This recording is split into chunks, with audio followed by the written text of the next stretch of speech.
আসসালামু আলাইকুম এভরিওয়ান। আশা করি সবাই খুব ভালো আছেন।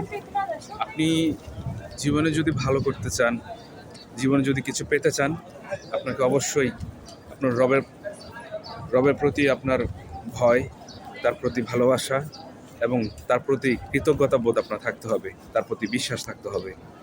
তারপরে আপনার নিজের প্রতি নিজের বিশ্বাস থাকতে হবে। আপনার বিশ্বাস থাকতে হবে যে আপনি পারবেন, আপনার দ্বারা সম্ভব। দ্বিতীয়ত হচ্ছে সাহস থাকতে হবে। কোনো কিছু অর্জন করার জন্য যদি আপনার সাহস না থাকে, তাহলে আপনি সেটা অর্জন করতে পারবেন না।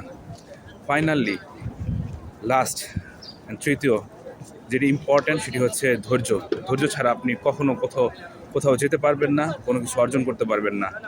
তাই এই তিনটি বিষয় অবশ্যই খেয়াল রাখবেন কোনো কিছু অর্জন করার জন্য। আপনার রবের প্রতি আপনার বিশ্বাস, সাহস এবং ধৈর্য আপনাকে সফলতার দ্বার প্রান্তে নিয়ে যাবে ইনশাল্লাহ। আপনি 100% সফল হবেন। আসসালামু আলাইকুম রহমতুল্লাহ।